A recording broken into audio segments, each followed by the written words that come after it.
I think this is broader than even just Americans. I think for everybody, the more exposure you have to newness, to something that's like different, the more it kind of expands your mind, it expands your consciousness, it expands your palate, right? And so I'm of the belief that once you expand your palate, you can't go back. This is Taste. I'm your host, Matt Rodbard. Fly by Jing is one of the most exciting brands in food, and we were lucky to have the company's founder, Jing return to the studio for a great conversation. We talk about the company's incredible trajectory and how growth and expansion into new product lines comes with its challenges. We also tap into what it's like to make chili crisp in China and how the yo-yoing tariff dynamic keeps the company on their toes. I have so much respect for what Jing is building at Fly by Jing and hope you enjoy this conversation. Jing, welcome back to This Is Taste. How are you? I'm great. It's great to be back. Well, we had you here in 2022 when your book came out, and a lot has happened with Fly by Jing. And I mean, at that point, it was already fully formed and in every Target, and it was part of the lexicon, and Chili Crisp was really growing. But 2 years later, wanted to have you in to catch up. How are you? I'm doing amazing. Love your products. I love you as a creator, as an author. I mean, there's so many dimensions to your career. We'll go over many of them. But I want to start and talk about the grocery side. You're in 12,000 stores now. Mm-hmm. And I mean, you have your fans, and you now have these amazing noodles that I think we were talking about in the last episode a little bit. In theory, now they're fully formed and out there. I want to know about the current grocery scene for you, and like, I'm always pressing for expansion when I talk to founders like yourself. I'm just curious where you want to take it. Mm-hmm. Yeah. So it's really exciting being in our industry because, things are always evolving. They're always changing. 6 years ago when I first started Fly by Jing, the landscape looks dramatically different from what it looks like today, right? At that point, I actually launched it because I wasn't seeing the kind of products that, I wanted to see on store shelves, and, the modern Asian flavors that, we feel like are so part of our lives today. It really wasn't around just 6 years ago. So it's been really exciting to be a part of that and to kind of, help to spearhead that movement. So, like you said, we are in 12,000 doors today, and that number keeps changing, it keeps growing. We last year actually rolled out, across 4,000 Walmart stores, right? So that was a huge moment for us because all of a sudden now we're reaching people who we have never reached before and who might be seeing us for the very first time on shelf, right? Yeah. Whereas before we built this like brand on social, on digital. Yeah, direct to consumer. I mean, that was like your big launch. Yeah. Exactly. And so we were able to tell a rich brand story and create a rich brand world online. And now, we've evolved to a point where, actually the first point of contact is not through that anymore. So how do you then convey to someone like who you are, what it is, and why they should pick you up, right?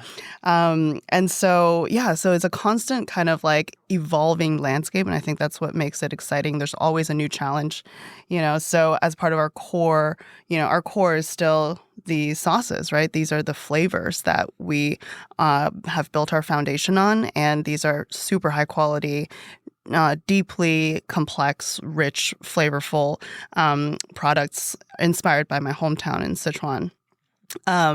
But we've also, evolved since then to allow people to consume these like more easily and, kind of meet them where they are, right? So that was the impetus for launching the noodles. So we just launched our sun-dried noodles in Whole Foods, and it's about to go into many more stores. But they carry our sauces with them. Yeah. So you're able to enjoy them easily. As we've reached, more and more people all over the country, we've realized most of them actually still have not tried chili crisp. They don't know what it is. Oh, yeah. And they don't know how to eat it. But they all know what pasta and noodles are, right? So we've just found different ways to kind of incorporate our flavors and allow people to enjoy them more easily and accessibly. What an incredible opportunity for like a gateway, right? Like everyone knows what a noodle package is. We've been living off of ramen since ever. But now you have your flavor pouches within the noodles next to the chili crisp line, the crunch. Exactly. Exciting. I mean, what about Costco? Yeah. I mean, I just like made my heart sing when I saw it in Costco. Yeah. So Costco's been a really great partner with us. Costco's kind of an interesting one because we actually started working with them when we were very small. Yeah. And they are known for these like huge, household names that they have huge mega packs for, but also they highlight, local producers and, because they're all about the treasure hunt experience is what they call it, right? And so sometimes you go to Costco, your local Costco, and you'll find something and you might never see it there again, but like it's part of the experience of like discovery. So we've been lucky to have been in and out of like Costco all over the country over the last few years. I love that. Let's talk about just chili crisp in general. And I think I was at the Fancy Food Show speaking with some Whole Foods executives, and it's obvious that they're always searching for the next greatest flavor trend. And, chili crisp has been trending for a while. You're very much a pioneer in the category. My question is how do you keep the buyer side interested in Fly by Jing as they're seeking out to find the next chili crisp, literally on their mood boards and mission boards to find the next this and that because of the success. But I would say just reading this, it's got to be challenging to stay relevant. Yeah, that's a great question. I look at chili crisp as a form factor, right? Yep. It's a form factor. It's a way to enjoy flavors. But at the root of it, like what you're enjoying is that flavor experience. And so we are rooted in our foundation of being rooted in like Sichuan, this rich culinary tradition, right? This heritage. But then also we always look at, okay, how do we make sure we're meeting people like today for how they eat and how they live? And so that's kind of how we approach product innovation. Of course, we always we're constantly in conversation with our retailers who are very much like to the ground where they know what they're anticipating what the consumer wants and needs. And so it's also an open dialogue with them of like, okay, so what are you seeing and how can we help to meet that demand? Ultimately, though, like I think, as a founder and, as someone who started this company basically wanting to fulfill my own need and desire to, just what I want, there's also an element of that as well. So following my own intuition, what do I, what brings me joy? And, I think that would bring others as well. So, so I feel like, chili crisp, it's kind of a crazy phenomenon to think of. Well, I really love the answer. It was a difficult question because I'm not trying to say chili crisp is over with big air quotes and like people are moving on. I think like directionally the buyers are just looking for trend. But I think in general, when we're talking about real people, it's just starting. And I think it says a lot about America, the fact that you're now in 12,000 doors, you're at Costco and Walmart, and that this product that covering food I've been doing for 20 years, even 10 years ago, it was considered almost like a food that like a stunt food almost. Like it was something that you would eat when you wanted like something tingly. And it was like this thing that was, of course, I'm saying it from the general population. Of course, many people were cooking with chili crisp, but it's now people are cooking all over the map with it. What does that say about America? This embrace of this product that 10 years ago was considered very niche in like the Asian grocery market. I think this is broader than even just Americans. I think for everybody, the more exposure you have to newness, to something that's like different, the more it kind of expands your mind. It expands your consciousness, it expands your palate, right? And so I'm of the belief that once you expand your palate, you can't go back, right? Like once you've tasted something truly amazing, you really can't go back to eating like basic plain stuff. And so that's kind of been our approach, right? We kind of viewed like, through this vehicle of chili crisp, I was helping people to, expose people to these flavors that are so deep and rich from my hometown that they never would have had access to before. And through that, now, we're seeing that it's becoming a part of people's like culinary lexicon. Their palate has been awakened and expanded, and now they're asking what's next. Yeah. Right. And so I think like we've kind of opened this portal now for us and a platform to be able to introduce even more. And what is that? What does that look like? It's still evolving. Yeah. But like I said earlier, it's rooted in tradition. It's like we're lucky to have such a rich wealth of culinary heritage to draw from. But at the same time, like, how can we push it forward? How can we make it modern? Wow. And, So you've got a whiteboard with some ideas for sure. in your office. Yeah. and of course, the launch of Noodles is big for you, and that's probably going to take up a lot of your energy this year. Mm-hmm. Hint at what you're thinking. I don't want to spoil a great show, so I'm not asking you directly to tell me about your product roadmap, but do tell us a little bit.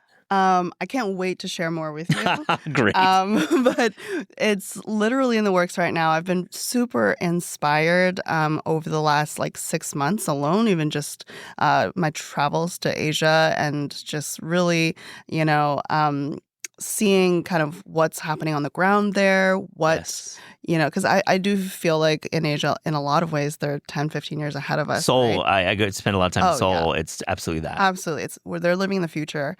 And so it's cool to kind of get a glimpse into the future, right? And, again, it's like, I'm always thinking about at Fly by Jing, our purpose statement is to evolve culture through taste by expanding palates and minds. So I'm always thinking about how do we keep pushing? How do we keep pushing it forward? But in a way that makes sense for here, right? You can't just take something directly from Asia and apply it. It's not going to work. So, some of the trends that, we are seeing and that retailers are kind of giving us feedback on is convenience. How do you make more convenient meal solutions for people who don't have time and are often not interested in cooking? I mean, sadly, that is kind of the reality. It's real talk. I mean, we really champion home cooking here. We have cookbooks surrounding us, but truly, when you want to make dinner at 9 p.m., it's not always going to be that big recipe. Totally, yeah. And it's like, people have multitudes, and so even those people that do have, I have 50 or 100 cookbooks at home, but how often do I actually have time to sit down and prepare, right? So convenience, but quality and incredible flavors that are authentic and international. I think just people want variety as well. Do you leave chili completely? Does chili do you enter this? I mean, if you mean spice and heat, not everything that we do is going to be spicy. Definitely not. Actually, we have a new flavor of noodles coming out right now, and actually 2 more to follow that are not spicy. Yeah. But they're super unique in their own way, right? And super umami and deep, flavorful, rich. So we are expanding beyond the chili crisp universe. Of course. And you already have. It's clear just by looking at the noodles and just looking at all the sauces. It's definitely not always the chili crisp. But I guess I was thinking even pastry, dessert, that category. Yeah. I mean, I wouldn't rule out other types of categories. Yeah. The way that I would think about it is, it's interesting. We're in the Asian aisle of the grocery store, right? And it used to feel really limiting that it's oh God, you're just putting every Asian culture, every Asian food into one 4-foot aisle, right? Whereas meanwhile, pasta sauce has 26 feet, or, any ketchup and mayonnaise, they literally have cereal has 45. Yeah. Exactly. So it used to feel really limiting. Now, I will say that a lot of retailers have started expanding their set. So we have heard from retailers like Whole Foods, Target, they're expanding it. It's still far away from, pasta sauce, but what's interesting about that set is normally within the kind of CPG consumer packaged goods world, you kind of want to stay a little focused. You don't want to go from like shelf stable to frozen to fresh. Completely agree. Right? Because It's the you're biggest adding mistake made. complexity Yeah. into your business. You're, complexity in terms of your supply chain, but also who you're selling it to. There's different buyers across the different stores. However, within Asian, because they like to bundle us all together, it is one buyer, it's one aisle, right? So it kind of is now an opportunity if you see it through that lens. Okay, so what else could we create that fits into that aisle? Yeah, and I think the general consumers are seeking out the quote-unquote Asian food aisle, and I think 4 feet is becoming 12 feet in like the regular ShopRites and the basic grocery stores of the world. Yes, absolutely. Yeah. I love Maine lobster for its versatility in the kitchen and its iconic flavor. The sweetest lobster on earth, prepared in pasta, served chilled in a salad, and of course in a lobster roll. Maine's lobster fishery is among the most sustainable in the world, with every lobster harvested by hand, one trap at a time, from independently owned and operated day boats. Maine lobster can be purchased year-round, fresh or frozen, raw or pre-cooked, shell on or shell off, and with ready-to-eat and ready-to-use options. Visit lobsterfrommaine.com for details. I have to ask you about strategics. I asked Andrew from Grazia about this. Are you getting lots of calls? Are you getting just like for investment? Because I mean, your brand is so strong and you're a leader in the industry. People look to you as a guide. I mean, what's that like? Thank you. I mean, we've been in touch with them over the years. I think, we keep them up to date. I mean, they know what's happening. Yeah. Right? They see the data. They see us at the trade shows and whatnot. But it's not it's not a very like constant conversation. No. But we see them. They see us. Yeah, to be clear too, I'm using super jargony on the show, but strategics are like the big dogs. Yeah, We'll call it that. the big dogs. I mean, ultimately, like we're just building to create a brand that has longevity and that Absolutely. is really going to shift the culture and the landscape. And and that's part of the reason why I took investment as well, right, from private equity. It's like, who can help us do that? Like, we don't need to feel like we have to take it all on ourselves. No. And so that's part of the strategic conversation too, is like, who can help you achieve that ultimate goal? It has to be. I mean, we look at the successful brands and you always ultimately have to have some kind of investment either from PE or from a strategic investment from the big guys. I want to shift and talk about tariffs because it's important to talk about this, and you're really qualified to answer this. With the White House yo-yoing their way through this landscape, and with the messaging being so inconsistent, how are you, Jing, dealing with this, and in terms of, especially with 12,000 doors, about the cost structure of your products fluctuating from the supply side? I can't imagine that's an easy waking up in the morning and hearing about the latest news. Yeah, so this has been happening for months now, right? Yeah. And like it's not gotten better. It was definitely, it kind of felt like a roller coaster, right, in the first few weeks. And kind of in a way, you get desensitized to it almost because the news keeps coming out and it gets crazier and crazier. And so you almost can't ever take like a piece of news as fact, right, or be able to act upon it. So that is a challenge, right? Because how do you do long-term planning when you're getting inconsistent information constantly? So I think like the way that we approach it, and we try to approach most things, is to not operate from a place of reaction and contraction and fear, but rather kind of like, okay, how do we look ahead and how do we understand that everything is constantly in flux, everything is cyclical, everything changes, and how do we operate and make decisions for the ultimate long-term good? And so, just trying not to make any decisions that's going to have long-term negative impact, such as, make drastic pricing decisions and, But you kind of have to, in the back of your head at least, when you're talking about like 40, 50% tariffs and your products are made in China wholly. So, Yeah. I mean, so one of the things that we have done over the last few months is actually, as we start thinking about product innovation, right? Like, how do we kind of like mitigate our risk, Yeah. right? Does that mean bringing production to the U.S.? Not necessarily, because it may not make sense. Because, our core products, the differentiator, the essence of it is that all of the ingredients are sourced in Sichuan, right? So even if you bring it here, all you're doing is tripling or 10xing the labor costs, but you're not actually, like, you still have to bring in all the ingredients. Yeah, it's an agricultural product that is grown Exactly. in China with terroir and with terroir, expertise and a labor pool that it's not just about the cost, but like just a real like skilled people working for Exactly. you. Yeah. Exactly. But there's other things we can do. We can diversify into other products or form factors or ingredients for new product innovation that still maintains our essence, but is just broadening kind of our base. So there's that, and also just like I think over the last 6 years, I've been quite conscious of building a sustainable organization that has resilience to hopefully weather storms here and there. Yeah. Right. And I think that's really important. And that goes into your pricing decisions, right? Like making sure that you are actually a profitable company. And it's very difficult for startups to be able to do.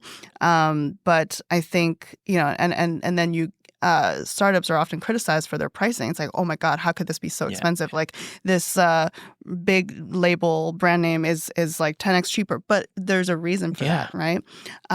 So I think to build a business with longevity and sustainability, you really have to consider profitability and just building in that resilience. So we're fortunate to be in a position where we don't have to make any drastic decisions. We are committed to, not raising the prices. We actually last year implemented a price decrease of that almost just 30%. affects your margin, but if the margin was a place that you liked you could take a little bit less margin and keep the prices because you need top line revenue to make this thing work. Yeah. But that being said, we're definitely tightening our belt. We're not going to spend on anything that's not essential or to our core. So really great answer, and it's complex, and I'm sorry you're going through it because it feels I have empathy for folks in food who have to deal with overseas productions. Let's go there and talk about what does it look like in China in your facilities where you're making this chili crisp. I mean, how are you working with them? I'm sure you're traveling there quite often, which it's not a short plane ride. So I credit you for maintaining high quality at this scale. But what's the factory like? Yeah, or factories, so I'm we sure. have multiple factories that we work with, and most of them we've worked with since the very beginning, right? And they've grown alongside us as well in the last 6 years, and some of them are doing exceptionally well. They've grown much faster than us even. And it's been exciting to be a part of that, a piece of that, puzzle of kind of helping everyone rise together, right? One of the benefits to us being carried by these large retailers like Costco's, the Walmarts, there are very stringent high standards for food safety, quality control, and even social responsibility, environmental impact. And so we have done, extensive audits, by international groups of these factories that have, as a result, raised their standards of even just wage equality, all kinds of things within the factory. So for many of these factories, it's been their first time doing that. And so kind of raising their standards to an international level has been helpful. And are there pain points when you're trying to respond to an audit and you're working with a culture that maybe isn't responding to the audit? Yeah, I mean, it's definitely challenged the first time you do it, And so, but the good thing about these audits is that they're not meant to be punitive. They're meant to help you evolve and, grow. So we've been able to, over time, really meet those standards. But yeah, I mean, without, it's a process, and every factory goes through that, So it's not just the Chinese ones, but they're super excited to be able to raise their own standards as well. And so I think, and they're grateful that because of the relationship with us and then our relationship with our retailers or whoever we partner with, like Disney, for example, they have really high standards as well. Like we are able to like kind of lift up everybody together. Yeah, I mean, it helps you get into channels when they have these high standards, when you're ahead of it, and those standards are changing as we evolve. What's it like when you go to China, like your own personal travel schedule? Because I can't imagine it being easy to get out to the factories with frequency. Yeah. So we try to go whenever we need to, which turns out to be about 3 to 4 times a year. That's a lot. Yeah. But it's, it's like, it's also we've done, during COVID where we couldn't go to China at all. And we actually did product development by shipping, product back and forth through FedEx. But it's a lot faster sometimes to just get on a plane and go and like do the tasting live and be able to provide feedback live and make adjustments right away. Usually we go for about a week to 2 weeks, and the factories are pretty, in the countryside or a little bit more remote, so you have to like drive out there. Yeah. And then we try to make it as efficient as possible. Just like, okay, what are we here to do? We're here to approve certain formulas or, new product development, and everything is kind of prepared before we arrive so that we're just getting down to business. But yeah, it's and then usually like there's a meal or something afterwards, I mean, the hospitality in Asia there's nothing like it. So when it used to be, they still sometimes do this. Whenever we would arrive, they would have everyone at the factory stand outside and form a line. And as soon as you get out of the car, they start clapping. Amazing. And like they bring me a bouquet of flowers. Oh, that's so cool. I mean, it's awkward for you. It is. But my team just finds it hilarious. Yeah. So they do stuff like that. And then like we'll go out for dinner, and it's always like a feast and a lot of baijiu. Oh, yeah. Yeah. Yeah, product of Sichuan. Exactly. Legendary product, high alcohol content. It's like a Chinese mezcal of sorts. Very nice. Well said. Yeah. Yeah, in my drinking days, I definitely enjoyed some baijiu. It's a beautiful. I like the flavor profile. Mm-hmm. It's got that smokiness, like Scotch, a little bit like mezcal. Yeah, the fermented kind of like grains. Yeah, it's a really nice one. I mean, thanks for sharing the behind the scenes, because I know doing that 4 times a year is a lot, and this is what makes founders go, like having to be at the factory. And so once it's made in the factory, how long does it take to get to America and on the shelves? So if there's no delays, it's typically probably 2 months from there. 1 month, 3 weeks to 4 weeks on the water. And then once it gets to the port of LA, for example, then it might take an additional almost a month to get to the warehouse. Just like on a truck or whatever. But what's kind of cool about Chili Crisp is that it is a product that the flavor develops over time.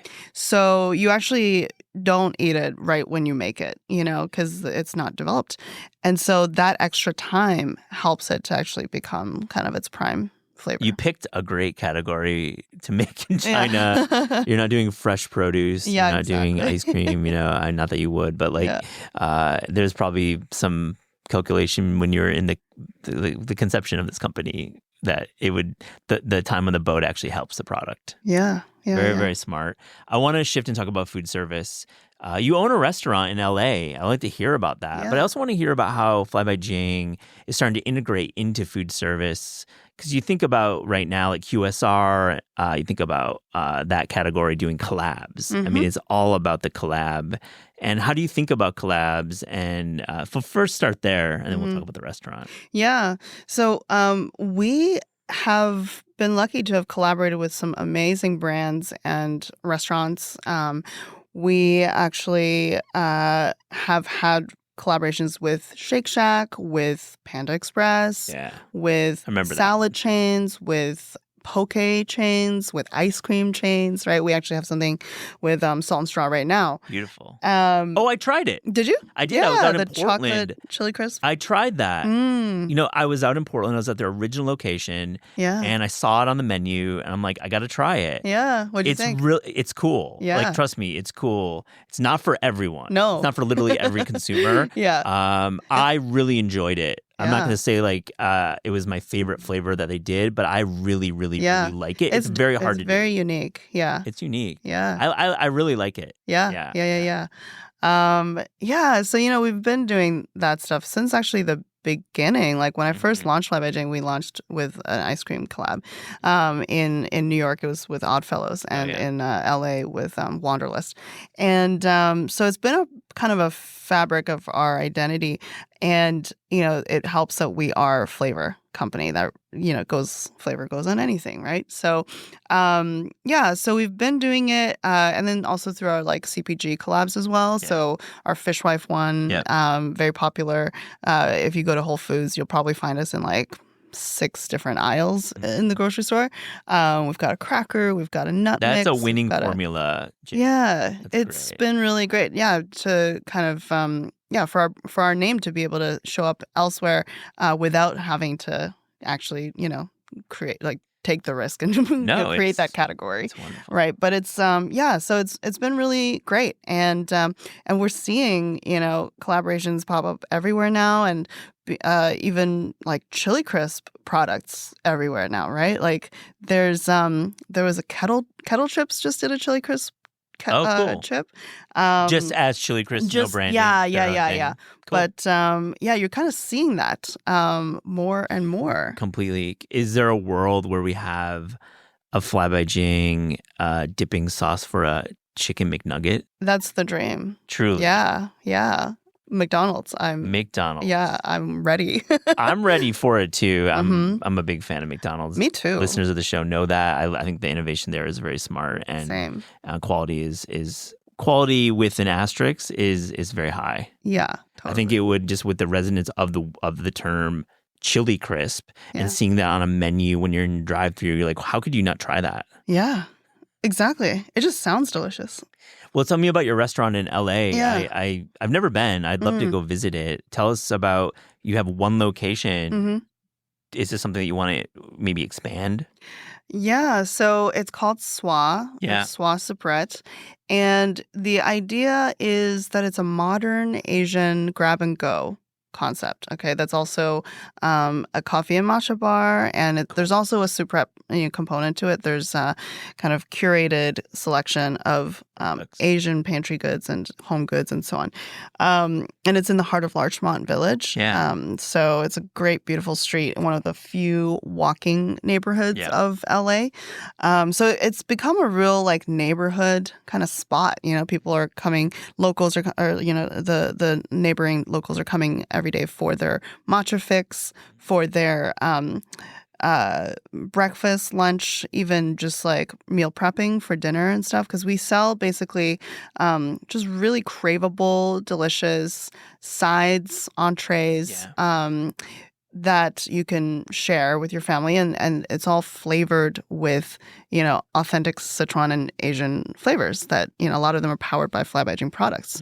But then we also use local California like fresh produce and great proteins, and so it's just like a really nice combo.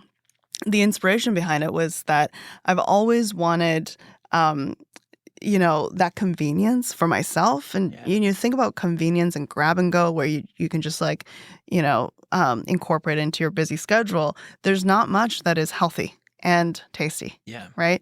You're limited to fast food oftentimes, which that has its place, but you don't want that every day.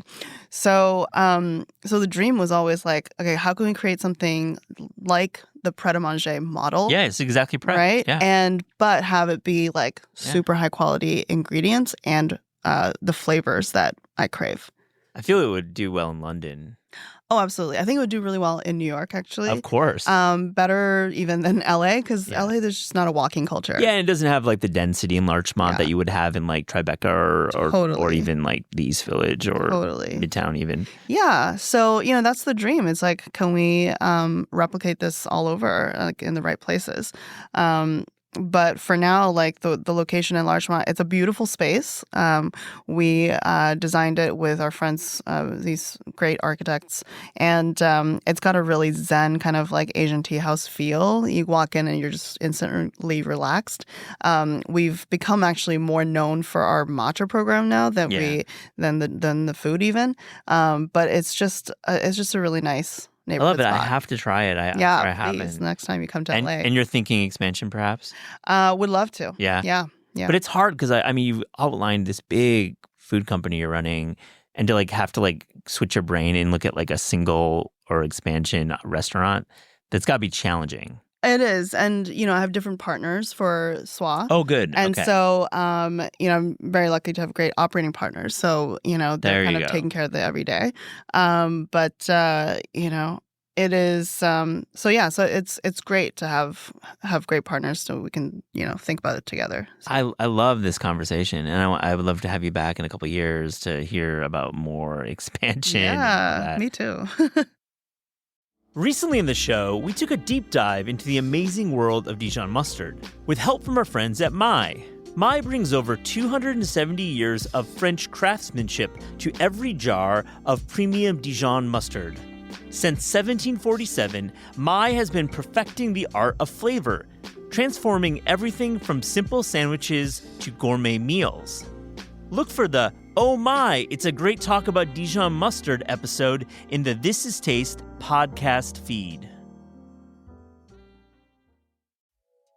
Embark on a gastronomic tour through Europe's finest flavors with European Tasty Tales, a podcast series that explores interesting stories behind traditions, taste, and iconic European Union products such as Italian Pecorino Romano, Croatian extra virgin olive oil, and Irish whiskey. Each episode celebrates the stories, culture, and people behind these extraordinary culinary experiences. Start your tasty adventure today by listening to European Tasty Tales on Spotify. On This Is Taste, we ask guests about their discerning taste. So to close this interview, here's a little fast and furious taste check. Okay. Are you ready? I'm ready. The best fruit. Yellow dragon fruit.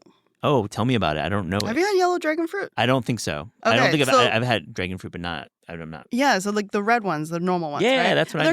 They're kind of flavorless. They're really good for you. Like Okay. a lot of vitamins and stuff, but there's not much flavor. Mm-hmm.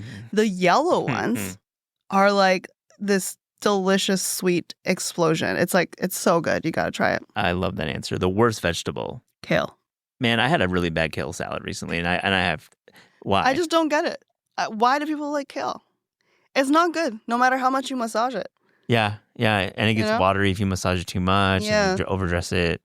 It's not good cooked either. It's just not good raw, not good cooked. It's just health. It's healthy. It's just okay, but maybe not. You're thinking. What is your typical breakfast? So these days it's usually what my toddler has left over. So it's like yogurt, some fruit. Yeah. Toddler eats first always. Exactly. I've started doing celery juice in the morning. I don't know what it's doing, but it's working. It's working, I guess. The best dessert. I really like a good sorbet. Oh yeah. Yesterday I had a really good mango sorbet. That was nice. Oh yeah, when you get that seasonal fruit. Mm-hmm. Have you had the Superiority Burgers? Oh yeah, sorbet? I have. Yeah, it's so good. So good, so good. Great answer. A restaurant you wish you could bring back from the dead. Okay, so in LA there was so Joshua Skeens. Yeah. He had a restaurant there called Angler, and it was so good. It was like Saison. Have you been to Saison? I have never been to Saison. I know all about Angler. I know his pedigree and history. Yeah. So it was like Saison, but like a tenth of the price. Yeah. And it was great. Angler was amazing, but sadly it closed. But he has another project now, I believe. I don't know what he's doing now. Yeah. He had a pizza thing, but that closed. I don't know. I love that call. I never made Angler. Yeah. Great reputation. A few more. We talked about this earlier, but I want to know, when you're craving fast food, where are you going? McDonald's. Yeah. That's my number one. Confirmed. Right? Is that your number one? 100%. Yeah. I think the menu is the best in terms of it offers me something Oh, yeah. that I want always, right? What's your order? It's definitely I hit value meal because I just like to see like what they're doing. Yeah. I just like the cost structure of hitting up, seeing what their daily Same. specials are. Yeah. Just seeing and then it gets me into the menu. I've been doing a lot of double cheeseburgers, to be honest. I love a double cheeseburger. Double cheese is probably over the QPC for me. I definitely am hitting 5 nuggets. Me too. And definitely a small fry, no soda. And if I'm feeling frisky, I'm doing big breakfast in the morning, which is like I'm doing that once a year. That's like a once a year thing. What are yours? Oh, I love the breakfast. I love the sausage egg McMuffin. So good. Although I'll also shout out the Starbucks one is pretty good. The Starbucks egg sausage breakfast sandwich. Wow, we're really going in. I have like a very quick commute morning, and I'm doing the app, and I'm hitting the turkey one sometimes. And if I'm feeling a little frisky, I'm going sausage. Yeah. It's really, really good. Even the egg white spinach Those bites wrap. Oh, the wrap. Yes. That one's really good. I love that one. Yeah, with sun-dried tomatoes inside. It's good, and I like. This is how people eat. Yeah, we're talking about exactly. Starbucks, and we're talking about McDonald's. Grab and go. Yeah, exactly. So McDonald's, real quick. What do you got? Double cheeseburger, nuggets, fish fillet. Oh, fish. Yeah. I love. I need the variety. Yeah. And then a medium fry and Diet Coke. Okay. Yeah. No, I love that order. I've had that order many times. You know what's a sleepy hit? And this is, I'm gonna lose all cred. And sorry, listener, if you're already this far, I may have lost a lot of cred. Their morning taco, like breakfast, like the little taco they do, it's like not a good taco, but it's its own thing with little bits of sausage. Okay. It's like a sleeper for me sometimes. Okay. I don't hit their hot sauce. Not good, but that's me. That's all me. I'm glad we can talk McDonald's. Last one, your favorite sandwich. A ham and cheese croissant. Is that a sandwich? It is. I consider it a sandwich. I don't think it's a sandwich. I actually don't think it's a sandwich. How is it not a sandwich? It's because it's meat and cheese in between two pieces of bread. Okay, so I'm like thinking about a ham and cheese croissant, meaning the fully formed ham and cheese flavored croissant, not the croissant sandwich with ham and cheese in between. Well, I was actually originally talking about that. That's what I was thinking. But it's in between two things of bread, even though it's fully formed around it. We're getting technical here. I'm going to accept that answer, Jing. Tell me why. It's the best. Yeah. I mean, it's the best. It's just like, I also like a ham and cheese baguette sandwich, right? Yeah. But then you have the extra buttery flakiness of the croissant, and it's perfect. It makes a sandwich so much better when you're using croissants. Yeah. So agree. Exactly. Just back to fast food. Do you ever do BK croissant sandwiches? I have never tried that. I did not have high hopes for the croissants, but are they good? When I was like 11, I would go there after piano practice, TMI here, but that was like my order always. I haven't returned. It just got me thinking. Have you had Raising Cane's, by the way? Definitely. It's good. Yeah, it's pretty good. When's the collab happening? I mean, call me. Call you. It's so popular. It is crazy it's popular. Such a good company. And just in like 5-6 years, they've grown to. I just think like fried chicken in any form is never gonna like lower its index. Yeah. It's. But also just like their model. It blows my mind. Like we have one thing, and like even the sandwich is just the thing in between two. Yeah. Well, I mean, you think about Asia, just back to that. I mean, just like perfecting one food. Mm-hmm. That's just like the model in East Asia and Southeast Asia. I mean, you do one thing. Mm-hmm. In America, we need more variety and more channels. And we can expand beyond chicken, hopefully. But like Raising Cane's is nailing it. And there should be more Raising Cane's doing one thing really well. Totally. I love that. This has been so much fun, Jing. Yeah. I hope to have you back soon. Thank you so much. Likewise. Thank you.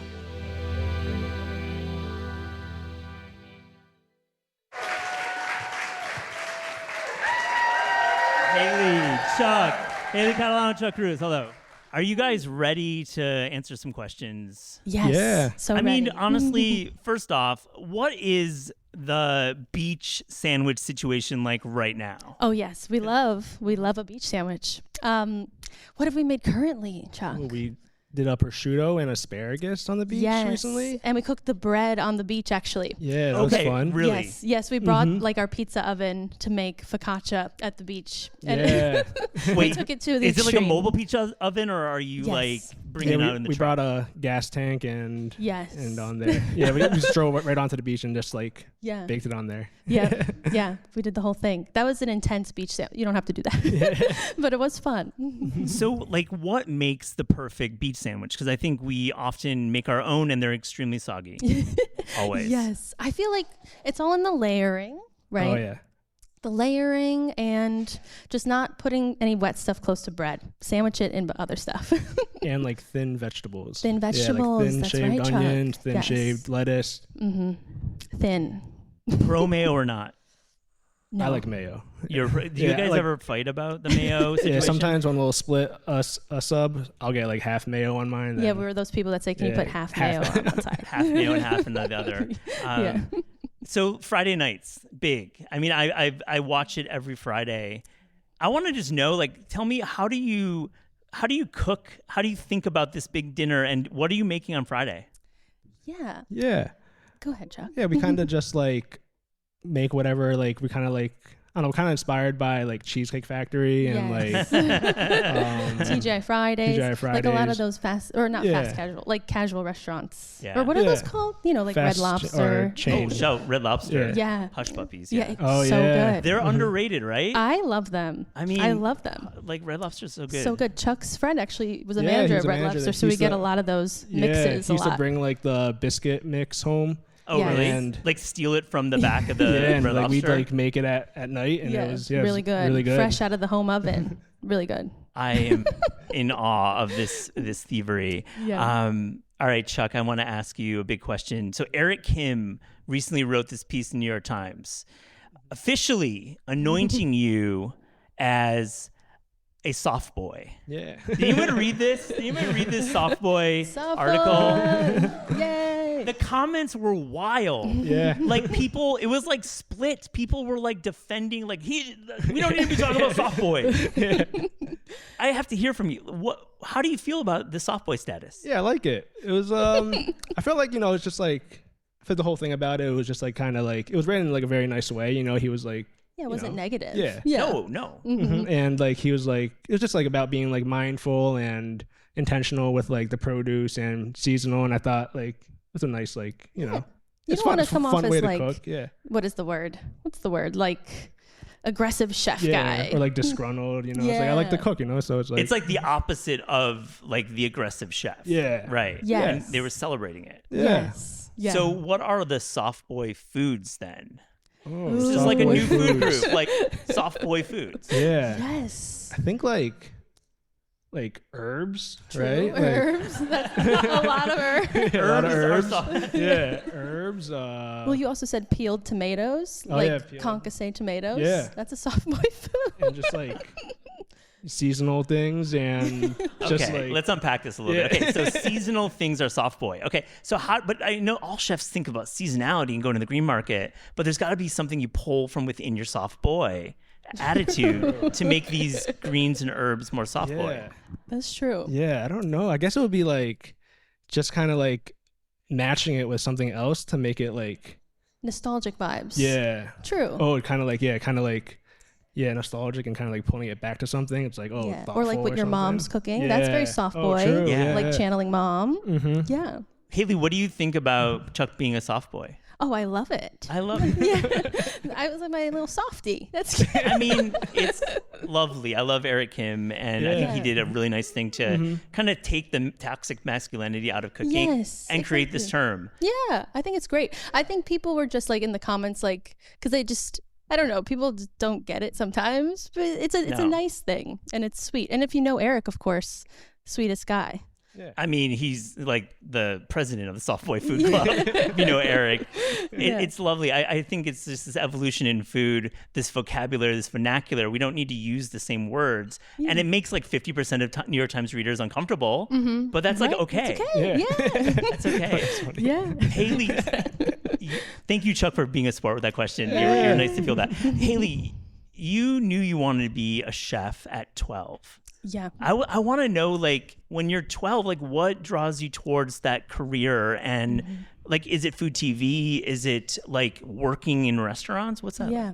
I think, well, yeah, I was just very lucky to know at a young age what I wanted to do. I think growing up, my mom's always cooking, my grandma's always cooking, big gardeners, so I'm always around food at a young age. And then I think my aunt and uncle were both professional chefs. Oh, okay. And they were a couple, obviously. And I was like, they're so cool, like cooking together. So I really resonated with that. And then I think I was a Food Network kid. So that with the Food Network kid, I was like, that's what I'm going to do. Okay, what's your Food Network diet looking like? I mean, was it Rachel Ray? Are we doing Bobby Flay? What are you thinking? What got me into Food Network was Rachel Ray. The garbage bowl, the, grabbing all the ingredients really fast and bring it. It's like she would really do that in the 30 minutes. Isn't that crazy? Truly remarkable. Rachel Ray, no edits. No edits. Like she's Straight doing through. it. Do you remember when they would like black out the like products? Yes. Oh my God. Yes. Remember that? Everything. Like there was no brands on there. Yeah. Very, like very it's like funny. obviously like Kraft macaroni and cheese, but it's like boxed out. With a big black thing. Like it's like some kind of like adult film or something. It's like boxed out or something. but she's great. I want to hear, Chuck, were you into food TV as a kid? Yeah, I was more into the Travel Channel and like the Anthony Bourdain, Andrew Zimmern, and shows like that. Yeah. Yeah, I kind of got into cooking. Like my first job was in high school at like a Chinese buffet, and then I just kind of like liked the environment, so I just kind of stayed in it. You're like, this is amazing. Yeah, this is fun. When you're working at a buffet, like what's the like push like? I mean, are you putting out like 1,000 egg rolls? Yeah, it was like there's a lot of oyster shucking, and it was like a Chinese / Japanese buffet. It had a lot of stuff. Had a lot of different like stuff going on, but oyster shucking. There was like sushi there. It was like deep frying sushi, and it was deep frying sushi. Yeah, are you pro or con on this idea? It was good at the time. Yeah, I think it sounds really good actually. Yeah, it was like the day old sushi, and That's then so they would funny fry it. Yeah, that you had that experience too, because actually when I used to work at a golf club, we also did the same thing with the day old sushi rolls we would fry the next day. So maybe that's like some sort of Stop. Yeah, day old sushi rolls. Yeah, that's you too, right? Yeah. Mm-hmm. Not ideal meat. Well, hey. Yeah, there's some shady practices at that buffet. Okay. But I want to ask you, The Cut has called you the internet's most beloved chefs. And I think that's actually true. You guys are lovely to hang out with. We've had pizza together. And you have this online community. I think many in this room follow you. And, I want to check in. What are the DMs looking like these days? Because between the two of you, we're like 1 million. We're like maybe 2, maybe 8 on multiple platforms. So you got some fans. What are the DMs looking like? Well, I feel like we started our joint channel or whatever because we wanted to have a more connection with our audience, and I feel like that was a good way to do it. Yeah. And so now I feel like we can chat more with everybody, and it's more of a secret group club. If you know about Friday Night Dinner, it's kind of we're all there, but it's I feel like it's not really very well known, but it's a secret club. Yeah. And I like a secret club. Yeah. Sometimes we'll say we'll have a word of the week, and then and then people will use the word of the week throughout the week on our videos on our other channels. What's a recent word of the week? Consistency. Oh, it's silly. We're not talking Pee-wee's Playhouse here. We're this is some deep food Zen stuff. Yeah, consistency. It's the other about one was, being consistent and and just and everything. Yeah, and interactive was another one. Yeah. Oh yeah, interactive. That was last week's. Yeah, interactive. And we used to have a lot of birthday shout outs because we would shout out birthdays every week. Yeah, during lives and stuff. Yeah. No, just during the Friday night dinners, in the middle. And so we used to get a lot of happy birthday shout outs in our messages too, which we like because a birthday is a special day and it should be shouted out for infamy. But then people got mad. Yeah, so we had to take it away. So we had to stop. Wait, why did people get mad? Explain. They said, I have to fast forward through this part every time. It's so boring. I'm like, this is fun. It's called this is joy. This is joy and this is engagement. Yeah. For the age of confusion. Yeah. What are you guys being asked in your Instagram, in your DMs? What kind of questions are people asking you? We got a lot of recommendations, asking for recommendations of where to eat and stuff. True. Stuff like that. Or whether or not someone should go to culinary school, our thoughts on that. I feel like we get that a lot. Yeah, a lot of young cooks asking about advice on how to. So should you go to culinary school? Oh, it's a loaded question. Yeah, Is it? Yeah, because it is expensive, and they don't really tell you and if you want to cook, right? When you get out. Right. It's not going to pay you the don't make loan. a lot. Yeah. Yeah, which is a lot of school, I guess. But but and then the flip side is you can learn a lot just working in a restaurant on the job. Interesting point. So culinary school, a lot of money. You're going to learn the moves from the textbook and get a little of the practicum, but you're also maybe not going to cook in restaurants. So would you do it again? Would you go to the CIA? That's where you met. You met up at Hyde Park. Yeah. Yeah, I'll do it again. We always say this. Yeah, I would go again because that was like my real college experience. So I feel like I became myself like going there. So I always it was really nice like campus too, and it was like the area was really beautiful. It did instill like a very serious because they're very serious there. Very much so. So it did instill like a very, even though we might not come off serious, like there's a little seriousness in there about like how we cook and stuff. So is the seriousness like getting a little bit too much and too intense during this coursework? Oh yeah. Yeah. Oh, like it was like the program was like you go through, what was it? Like each class is 3 weeks, and every 3 weeks you learn a different cuisine or a different technique or a different. And it's like 12-hour classes at the time. I don't know if it's still like that. And the teachers or like instructors are like very strict. I think even more so because like they're trying to teach you the industry and stuff. Yeah. So they kind of push it, and then like you got multiple like I got kicked out of class like really multiple times. Yeah, like my hair was touching the back of my shirt one time. Oh, they cut my hair too. Yeah. Once mine was also so they would come around and cut your hair. They cut your hair. Yeah. Yeah. If it was touching your. So they bring out the scissors in the middle of class. Yeah. Yeah. Well, before it starts, like when you kind of do like a lineup, they check to see it, like because you have to have your. What was the thing? A neckerchief? Yeah, like tied a certain way, and your hair had to be a certain way. Also, they would shave your arm. Yeah, with your knife. With your knife to make sure it was sharp enough. Like if your knife was not sharp enough to shave your arm hair, then you got sent home. This is not in the CIA brochure. Like, there's no chance they're saying that we're going to be cutting your hair in the middle of class. I don't know if they still do this now. This was what? I don't know. So you're paying so much money just to like yelled at. Yeah, like that's 12 the thing. hours. You get yelled at. Yeah. Yeah. But it's probably changed now. Yeah. I think. I'm like, I don't know. Okay. I don't know. Do you feel like have they gotten soft at the CIA? I don't know. I don't know. Probably, right? Yeah. I think you'd have to like. I think how the industry is going and all that. Yeah, it's and probably like everyone's best. Yeah, no, it's better to be that way. What's the dream restaurant collab? Because I just know, and you conduct the question fair, but please don't for our audience. You're obviously building towards something together. You're writing cookbooks. Chuck, your book is coming out soon. Hailee, you just released your incredible book. But books are great, media is great, but you're restaurant people. It's obvious. I've gotten to know you. So you're building towards something. What is this restaurant? Yeah. Yeah, I'd say it's like it's a small restaurant. Like our main dream was to have a restaurant. That's why we kind of started this whole thing, and it was just going to be us two, just maybe a third person, like 2 people. Yeah, 2 people cooking. No staff.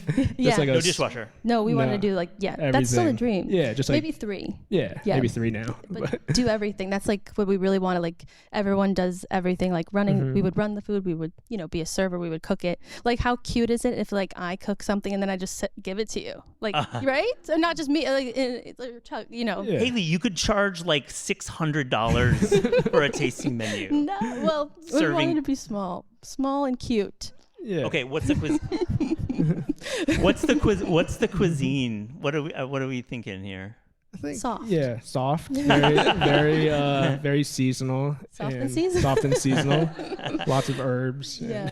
Bread. Yes. Bread. Yes. Soft bread. Soft and seasonal. Soft and seasonal. Yeah. S&S though. I can see the logo. That's nice. I mean, you're gonna do it though, right? I hope so. Yeah, one day. One day. Yeah. One day. You're hopefully. busy now. Okay, last 2. What food is not cool right now? Oh, like things in food or food like a food? It's interpretive, but we could say both. Oh, do you want to go where? No, go ahead. I think I'm gonna say caviar. I feel like it's a little over. True, it's overdone a little bit. A little too far. And why is it so like? Why can you get it so easily? Because it used to be like you can't really get this but I feel like you can find it anywhere. Yeah, now. it used to be just Petrosian. You would go out to Brooklyn get the cool stuff, but now you can just like get it on like Fresh Direct. Yeah. That's true. Which is fine. Maybe it's good. It's accessible, but I don't know. I guess I feel like maybe it's a little overdone. That's true. Yeah. Have you done a caviar bump in your life? Yes, I have. I am still on the fence of even if it's like, I don't even know. Maybe I haven't had like the best caviar in the world probably. But I'm like, I don't know if I like it. Yeah, it's like, yeah. It's fun. It's a fun thing to do. Yeah, it's fun. Yeah, it's fun. Yeah. But it's losing, I think, its funness because it's like everywhere. Too available. I don't know if that's bad. Chuck, Yeah. what's not cool? Not cool. Okay. I probably took your caviar. Yeah, 'cause we I was talked going about to do that one. I think like truffle oil, maybe. True, that's another You know, one. like just like Willy-nilly. yeah, just kind of. I just don't really like the smell of it either. Yeah, I mean, no one does. Yeah. I think we like Yeah. fake it kind of like that we love truffle oil, but we just don't love it. Yeah, Yeah. no. Yeah, that's Mhm. true. Those are good ones. Yeah. Yeah. Fair. Okay, so what is the coolest food then? Oh, yes. We were just hot dogs. It's funny that this is a Yeah. lot of hot Jamie- dog talk. Yeah. Yeah. Set you up. But no, it's so true, though. Yeah. We love, Chuck and I love I've been on a hot huge dogs. hot dog kick the last I guess my whole life, but Yeah. yeah. But we were like, we should plan a trip just going to try different like hot dogs around America because Oh yeah, they're so Yeah. fun. Name a more Yeah. fun food. I agree with Yeah. you. Oh, also You're- regional hot dogs, just Yeah. like Exactly. Chicago. yeah, Chicago. Shout out. Yeah. Yeah, Sonora Seattle. dogs in Yeah. Oh, LA. yes. Yeah. Ginger Seattle dogs, they call them. Yeah. Yeah. Chili dog. Chili dog. I mean, we could just go all day. I mean, Yeah. we got a big show, but we could just name hot dogs Yeah. all day, for real. But like honestly, the Chicago hot dog, Hailee, So good. The Are you- best hot dog. is that what you're saying? Yes, it's the best hot dog. It's got it all, all in one. It's hard. I will give it, it's a little hard to eat because there's a lot going on, but it has, it's salt, fat, acid, Yeah. heat. All It's in kind of one like a thing. soft hot dog, It's like all Soft the hot yeah. dog. I love Yeah, it. it's so good. Hailee Catalano and Chuck Cruz, thank you so much. Yay. Appreciate Thank it. you. Thank you. This is Taste is hosted and produced by Eliza Barbanel and me, Matt Rodbar. The show is edited by lead producer Clayton Gumbert and supervised by Pat Stango, Director of Media Production and Development at Penguin Random House. Thanks to Shalia Harris and the production team at Penguin Random House. Theme music by Steve Rydell. Logo and guest illustrations by Ellie Skurzat.